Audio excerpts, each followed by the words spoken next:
चीर के बहादुर लहू दुश्मन के सीने का, यही तो मजा है फौजी बनकर जीने का। भाई फौजी बनकर जीने का यही मजा है। तो हम अपने नेक्स्ट क्वेश्चन के साथ आगे चलते हैं। आपके क्वेश्चन नेक्स्ट अगले क्वेश्चन, जो पहला क्वेश्चन है, मर्मिकोलॉजी किसका अध्ययन है? तो मर्मिकोलॉजी का अध्ययन जो होता है, ये किसका अध्ययन करता है भाई? ये अध्ययन हमारा कीट का नहीं होगा। हाँ भाई देखिए, ये चींटी है, इसके अंतर्गत हम चींटी का अध्ययन करते हैं। आर्थ्रोपोडा का नहीं होता, मेढक का नहीं होता। इसका राइट आंसर जो होगा वह होगा मर्मिकोलॉजी जो है किसका अध्ययन है? चींटी का अध्ययन होता है। रट लीजिए। नंबर नेक्स्ट अगले क्वेश्चन की तरफ रुख करते हैं। विद्युत शक्ति की इकाई क्या है? विद्युत शक्ति की इकाई पावर, P बराबर W/T, कार्य बटे समय, तो जूल प्रति सेकेंड होता है। एक तो ये मात्रक है, या इसी को हम क्या बोलते हैं भाई? वाट कहते हैं। तो यहां पर आपको आंसर मिल गया होगा कि विद्युत शक्ति की इकाई क्या है, मात्रक क्या है। तो मात्रक क्या हो गया भाई? वाट हो गया। राइट आंसर क्या है? वाट। इसमें वाट दिया है, कभी कभी जूल प्रति सेकेंड भी देता है। तो ध्यान से थोड़े से भी अगर सुरक्षा कर लेंगे तो आपके क्वेश्चन से कभी फॉल्ट नहीं होंगे, गलत नहीं होंगे। अगर जूल प्रति सेकेंड देगा तो सब ढूंढते रहेंगे वाट कहाँ है, लेकिन नहीं भाई, ये याद रखेंगे तो आपको आसानी से उसके मात्रक मिल जाएंगे। एम्पियर विद्युत धारा का होता है, वोल्ट विभवांतर का होता है, और समय का मात्रक जो है, सबसे बड़ा मात्रक जो है वो घंटे का होता है। तो नेक्स्ट अगले क्वेश्चन की तरफ हम रुख करते हैं अपना। लोहे का कह रहा है शुद्धतम रूप क्या है? देखिए भाई, शुद्धतम रूप पूछा है। लोहे का शुद्धतम रूप क्या होता है? कच्चा लोहा होगा नहीं, इस्पात भी नहीं होता। इस्पात बोले तो स्टील, इसको स्टील को ही इस्पात बोलते हैं। तो ये भी नहीं है, ये भी नहीं है।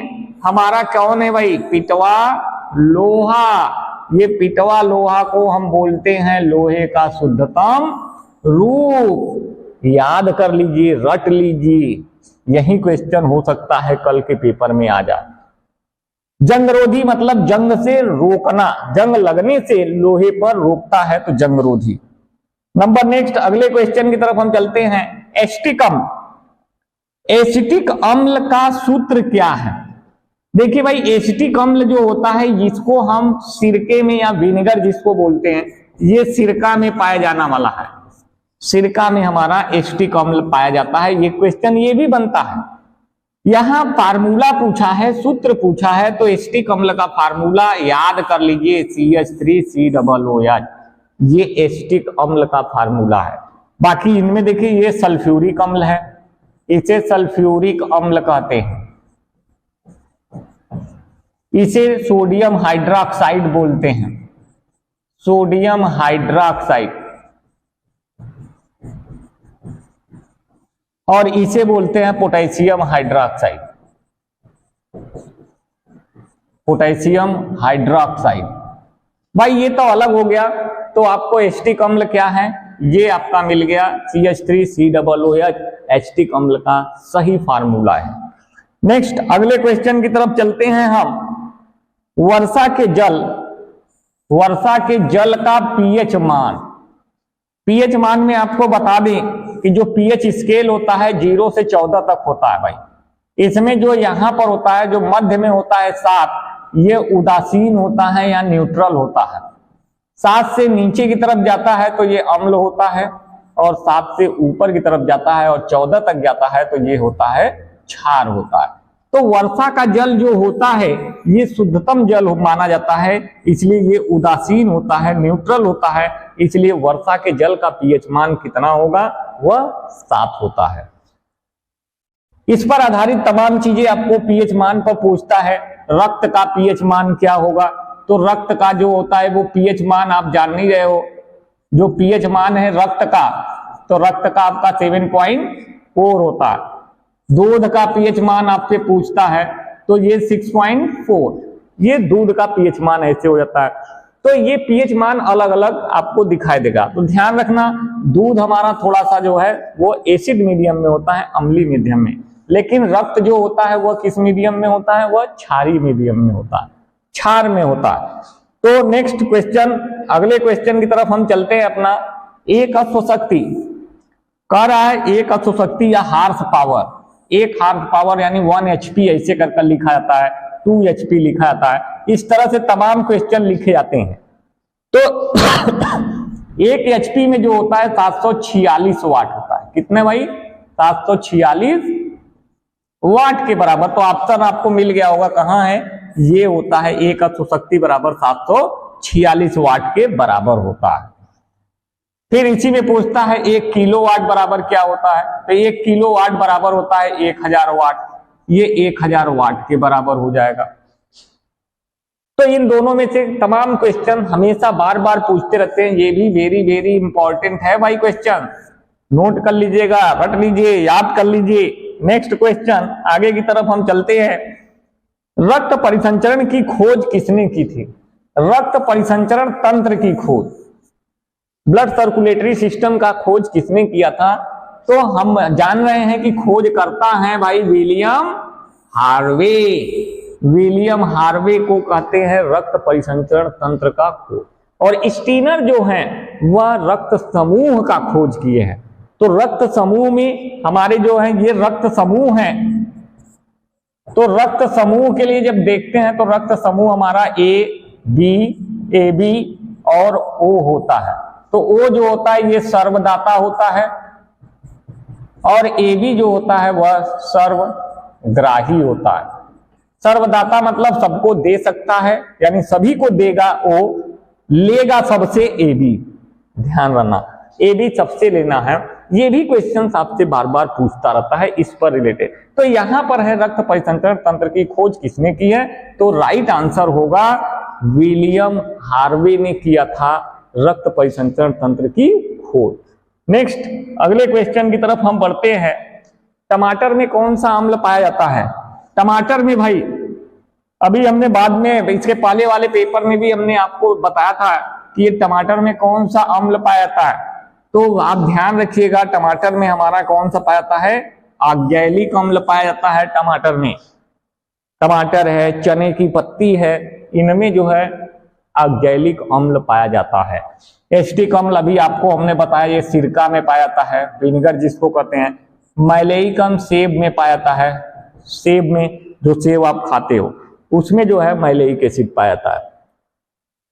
और आपको तमाम क्वेश्चन जो आपसे मिला था हमने भी अपने क्वेश्चन में लिखा था। तो चींटी के डंक में कौन सा है? तो आपको हमने बताया था कि फार्मिक अम्ल, फार्मिक अम्ल पाया था, जैसा ये पेपर में क्वेश्चन बार बार पूछा था।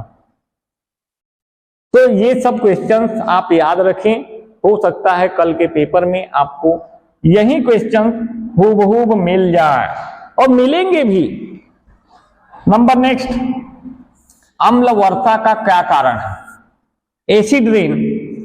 ये एसिड रेन है क्या? अम्ल वर्षा। अम्ल वर्षा जो होता है, जो आप गाड़ी मोटर चलते हैं तो गाड़ी मोटरों से सल्फर जो फॉसिल फ्यूल धुएं निकलते रहते हैं, ये हमारे एटमॉस्फेयर में जाते हैं और एटमॉस्फेयर में जाकर ऊपर जो है हमारे बादल में वो स्टोर होते हैं, जमा हो जाते हैं। अब जैसे बारिश का मौसम आएगा तो पानी बरसेगा और पानी बरसेगा तो सल्फर जो है जल से क्रिया कर सल्फर डाइऑक्साइड बना लेगा या SO2 बना लेगा। यही सबसे ज्यादा अम्ल वर्षा का कारण है। एसिड रेन करने का सबसे बड़ा कारण सल्फर डाइऑक्साइड होता है। नंबर नेक्स्ट अगले क्वेश्चन की तरफ हम बढ़ते हैं अपने। लिटमस कहां से प्राप्त होता है? कह रहा है भाई लिटमस कहां से प्राप्त करते हो? ये लिटमस आपको बता दें लाइकेन से मिलता है भाई। कहां से मिलता है? लाइकेन से, लीचेन से। जिसको लिटमस पेपर का प्रयोग आप अम्ल और क्षार के परीक्षण में करते हैं। लिटमस पेपर में है क्या कि नीले से लाल में, नीले से लाल में बदलना, ये किसका काम होता है? ये अम्ल का काम होता है। जबकि क्षार का काम होता है लाल लिटमस पेपर से नीले में बदल देना। एक दूसरे के अपोजिट है भाई, याद रखिए, इस पर भी आपसे क्वेश्चन पूछ सकता है। नेक्स्ट अगले क्वेश्चन की तरफ हम बढ़ते हैं। क्षार का स्वाद कैसा होता है? क्षार का स्वाद कैसे होते हैं? तो क्षार का स्वाद याद रखा कड़वा होला। क्षार का स्वाद कैसा होता है? कड़वा होता है। और ये साबुन जैसे आप लगा लेते हो तो फिसलता है हाथ, ठीक उसी तरह से इसके जो है ये फिसलते भी हैं साबुन की तरह, इनमें जो है तो क्षार जो है वो साबुन की तरह होते हैं, इनके गुण है। मीठा आप चीनी में, अगर खट्टा की बात करें तो ये अम्ल में आता है, और उदासीन की बात करें तो उदासीन अम्ल और क्षार को मिला दें, अम्ल और क्षार को मिला दें तो आपका जो विलयन होता है लवण और जल बनता है। इसी को हम बोलते हैं उदासीनीकरण। ये उदासीनीकरण का एग्जाम्पल आपको मिल जाता है। नेक्स्ट अगले क्वेश्चन की तरफ हम रुख करते हैं। टिटनस शरीर के किस अंग को प्रभावित करता है? टिटनस है भाई, टिटनेस से आप जानते हो लोहे से चोट लग जाता है तो आपको किस अंग को प्रभावित करेगा? इफेक्ट किस अंग पर डालेगा? छोटी आंत इस पर नहीं करेगा, यकृत पर भी नहीं करता, हाँ तंत्रिका सिस्टम पर आपका करेगा। राइट आंसर आपका है तंत्रिका तंत्र। तंत्रिका तंत्र में जो है यह यानी नर्वस सिस्टम में आपका टिटनेस का शरीर के किस अंग पर प्रभाव करेगा? तो तंत्रिका तंत्र पर, नर्वस सिस्टम पर आपके इफेक्ट डालता है। नेक्स्ट अगले क्वेश्चन की तरफ हम बढ़ते हैं। अगला क्वेश्चन है केल्विन पैमाने में शरीर का सामान्य ताप कितना होता है? केल्विन पैमाने पर पूछ रहा है भाई, पैमाने पर शरीर का सामान्य ताप कितना होता है? 37 अंश सेंटीग्रेड ये सेल्सियस पैमाने पर होता है सामान्य मनुष्य का, या फ़ारेनहाइट में 98.6 फ़ारेनहाइट होता है। तो इसको आप 37 डिग्री सेल्सियस को आप जोड़ दीजिए, के बराबर 273 प्लस अंश सेंटीग्रेड, तो 273 प्लस 37 डिग्री कितना हो जाएगा? 310 के। अब आप देख लीजिए 310 कहाँ है? यहाँ पर है। तो राइट आंसर आपका क्या हो जाएगा? 310 के। शरीर का सामान्य तापमान कितना होता है? 310 केल्विन होता है। नेक्स्ट अगले क्वेश्चन की तरफ रुख करते हैं हम। ठोस बर्फ, ठोस कार्बन डाइऑक्साइड को, कार्बन डाइऑक्साइड CO2 ये ठोस है को क्या कहते हैं? इसको देखिए भाई हम बोलते हैं शुष्क बर्फ। इसको क्या कहते हैं? शुष्क बर्फ को हम बोलते हैं ठोस कार्बन डाइऑक्साइड कहते हैं। बाकी ये सब जो है गलत है। भारी बर्फ है, भारी जल जो बर्फ या जल होता है तो उसको D2O से हम डिनोट करते हैं इसके यूनिट को, इसका सिंबल D2O होता है। नंबर नेक्स्ट अगले क्वेश्चन की तरफ हम चलते हैं। लिटमस पेपर को देखिए भाई, सवाल फिर वही आ गया लिटमस पेपर को नीले से लाल रंग में बदल देता। अभी अभी हमने पीछे पहले वाले क्वेश्चन में आपको समझाया था कि नीले से लाल कौन करता है भाई? अम्ल करता है। तमाम लोगों का आंसर आ रहा है मेरे पास, यानी ये बदलने का काम कौन करता है? ये अम्ल है, तो राइट आंसर अम्ल होगा। जबकि क्षार क्या करेगा? लाल से नीले में बदल देगा। बाकी ये सब गलत है आपके ऑप्शन। नेक्स्ट अगले क्वेश्चन में आदमी के सुनने की तीव्रता का प्रसार कितना है? आदमी कितने तीव्रता तक के प्रसार को सुन सकता है? तो कितने सुन सकता है भाई? देखिए ये जिसको श्रव्य तरंग बोलते हैं, यह 20 हर्ट्ज से 20,000 हर्ट्ज तक होता है। श्रव्य माने सुनने वाला। तो ये 20 हर्ट्ज से 20,000 हर्ट्ज तक की जो ध्वनि है, इनको एक मनुष्य आदमी जो है सुन सकता है। ऐसे कम अगर 20 हर्ट्ज से कम हो से कम तो एक सुना बदे कुत्ता सुनला, इस आवाज को कुत्ता सुन लेता है। और 20,000 से अधिक, 20,000 से अधिक का अगर ध्वनि हुई तो एक सुना बदे चमगादड़, ये चमगादड़ है। या और डॉल्फिन मछली भी आप लिख लीजिएगा, डॉल्फिन भी होता है, ये भी जो है इस ध्वनि के आवृत्ति को सुन सकता है। तो ये ध्वनि के आवृत्ति जो 20,000 से अधिक होते हैं, ऊपर होते हैं, वह हमें वैज्ञानिक गॉल्टन ने अपनी सीटी में बताया था। गॉल्टन की सीटी भी कितने हर्ट्ज होती है? 20,000 से अधिक हर्ट्ज होती है उसमें, ठीक है। पराश्रव्य तरंग इसको बोलते हैं। इसे अपश्रव्य, इसे पराश्रव्य और इसे श्रव्य बोलते हैं। नेक्स्ट सूर्य किस गैस का बना होता है? सब लोग ध्यान से सुन लेना भाई, बहुत ही इंपॉर्टेंट क्वेश्चन है, किस गैस का बना है? तो सूर्य, अब हमेशा याद रखिएगा, सूर्य में हाइड्रोजन गैस होता है, ये हाइड्रोजन से बना होता है, हाइड्रोजन गैस का बना होता है सूर्य। क्योंकि सूर्य के बाहरी परत को, कभी कभी पूछता है सूर्य के बाहरी परत को क्या कहते हैं, तो सूर्य के बाहरी परत को हम कोरोना बोलते हैं। तो क्या बोलते हैं? कोरोना। ये हाइड्रोजन है, इसमें सूर्य में गैस पाया जाता है और ये नाभिकीय संलयन पर होता है। किस पर? नाभिकीय संलयन पर आधारित होता है। दोस्तों याद रखना इन क्वेश्चन को, सूर्य में कौन सा गैस है? Hydrogen gas. नेक्स्ट अगले क्वेश्चन की तरफ हम बढ़ते हैं अपना रुख।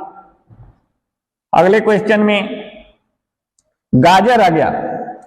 गाजर में कौन सा विटामिन पाया जाता है? गाजर सबसे इंपॉर्टेंट क्वेश्चन, बार बार पूछने वाला।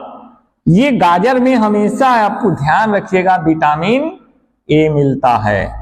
गाजर में विटामिन ए की मात्रा प्रचुर मात्रा में होती है। गाजर सेहत के लिए फायदेमंद है, खाइए, गर्मी का मौसम है, सलाद बनाकर गाजर का, मूली का, खीरा का, ककड़ी का आप खाइए। इसमें जो है तो गाजर में जो है विटामिन ए आपको प्रचुर मात्रा में मिल जाता है। नंबर नेक्स्ट अगला क्वेश्चन आपसे सामने स्क्रीन पर, कौन सी गैस सॉफ्ट ड्रिंक में प्रयोग किया था? सॉफ्ट ड्रिंक जो आप लोग पीते हैं, कोको कोला, इन सब में कौन सी गैस का प्रयोग होता है? कौन सी गैस प्रयोग करते हैं सॉफ्ट ड्रिंक में? तो भाई ध्यान रखना, सॉफ्ट ड्रिंक, कोई भी ड्रिंक जो बन रहा है उसमें हमेशा क्या प्रयोग होता है? कार्बन डाइऑक्साइड, CO2 का इस्तेमाल होता है, कार्बन डाइऑक्साइड का इस्तेमाल होता है सॉफ्ट ड्रिंक बनाने में। ये ऑक्सीजन है, ये नाइट्रोजन है और ये हाइड्रोजन है। नंबर नेक्स्ट अगले क्वेश्चन पर, माइक्रोस्कोप की खोज किसने थी? तो माइक्रोस्कोप की खोज जो है एंटोनी ल्यूवेनहॉक ने किया था, याद कर लीजिए। एंटोनी ल्यूवेनहॉक ने माइक्रोस्कोप का खोज किया था। और माइक्रोस्कोप से होता क्या है भाई? इससे हम छोटी छोटी जीवाणुओं के आकार को, छोटी छोटी वस्तुओं को आसानी से हम क्या करते हैं? देख सकते हैं। इसी के लिए छोटे छोटे बैक्टीरिया, इन सबको देखने के लिए, छोटे छोटे चीजों को देखने के लिए हम माइक्रोस्कोप का इस्तेमाल करते हैं। तो इसके खोजकर्ता कौन है? ये हैं आपके ल्यूवेनहॉक। अगला क्वेश्चन आपके स्क्रीन पर, मेढक का हृदय कितने भाग का बना होता है? हमने आपको पहले भी बताया था, मेढक का हृदय कितने भाग का बना है? तो ममीम आपको हमने दिया था, म से मछली, मछली में 2, मे से मेढक, मेढक में 3 और म से मनुष्य में 4 वेद। इसलिए सही आंसर मेढक में क्या होगा? 3। तो यानी मेढक का हृदय कितने का बना होता है? वह 3 भागों। हृदय कितने भाग का बना है? 3 भाग का बना है मेढक का। नंबर नेक्स्ट अगले क्वेश्चन की तरफ, विटामिन डी की कमी से क्या होता है? विटामिन डी की कमी से, ध्यान से सुन लेना, ये विटामिन डी की कमी से होता है। स्कर्वी विटामिन सी के, बेरी बेरी विटामिन बी के और रतौधी विटामिन ए की कमी से होता है। तो यहां पूछा है विटामिन डी की कमी से कौन सा रोग होता है? तो आपका क्या होगा? रिकेट्स होता है। और ये रिकेट्स किसमें होता है? बच्चों में रोग होता है भाई ये। नेक्स्ट अगले क्वेश्चन की तरफ हम चलते हैं। तैरना न्यूटन के गति के किस नियम पर आधारित है? तैरना न्यूटन के गति के किस नियम पर आधारित है? किस नियम पर आधारित है भाई? तो न्यूटन के तीसरे नियम पर। तीसरा नियम है क्रिया प्रतिक्रिया का नियम, क्रिया प्रतिक्रिया का नियम, इसी नियम पर, और ये तीसरा नियम बोला जाता है। तो इसी पर ये आधारित है, यानी हमारा तैरना किस पर है? ये न्यूटन के गति के तृतीय नियम पर आधारित है हमारा। पहला नियम है गैलीलियो का नियम, जिसको कहते हैं गैलीलियो का नियम। तो ये गैलीलियो का नियम या जड़त्व का नियम भी इसे बोलते हैं भाई, ध्यान रखना। और दूसरा नियम F बराबर m इंटू ए, मास इंटू एक्सीलरेशन के फॉर्म में होता है। नंबर नेक्स्ट, अगले क्वेश्चन की तरफ हम बढ़ते हैं अपने। किस रंग के लिए तरंगदैर्घ्य अधिकतम होती है? किस रंग के लिए तरंगदैर्घ्य अधिकतम होगा? तो बता दे भाई, लाल रंग के लिए तरंगदैर्घ्य सबसे अधिक और बैगनी के लिए तरंगदैर्घ्य सबसे कम। और प्रकीर्णन ऐसे रहता है तो लाल का तरंगदैर्घ्य सबसे अधिक और बैगनी का कम होता है तरंगदैर्घ्य, लेकिन इसका प्रकीर्णन सबसे अधिक। दोस्तों, इससे भी रिलेटेड आपके ऐसे भी क्वेश्चंस आपसे पूछ सकते हैं, इसलिए दोनों को हम वेरीफाई कर अलग अलग आपको बता दे रहे हैं। तो यहां पर राइट आंसर होगा किस रंग के लिए तरंगदैर्घ्य अधिकतम होगा, तो वह लाल के लिए। अगर कभी कम कहेगा तो बैगनी के लिए। ठीक, नेक्स्ट चलते हैं अगले क्वेश्चन की तरफ। कौन सा विटामिन गर्म होने पर नष्ट हो जाता है, खत्म हो जाता है भाई? विटामिन ज्यादातर उसको गर्मा देंगे, वो बॉयल कर देंगे तो वो खत्म हो जाएगा। तो खत्म होने वाला कौन है? Vitamin C. विटामिन सी को हम गर्म करें तो ये नष्ट हो जाते हैं। विटामिन हमारे किसी काम के नहीं आते हैं। तो विटामिन सी जो होते हैं वो खट्टे पदार्थों में आपके मिलते हैं। तो खट्टे पदार्थों में आपको विटामिन सी की मात्रा मिलती है। तो दोस्तों, आज के लिए इतना ही। नेक्स्ट हम अगले वीडियो में आपको फिर ऐसे क्वेश्चंस को लेकर आपके सामने उपस्थित होंगे। तब तक के लिए आप स्वस्थ रहें, मस्त रहें। जय हिंद।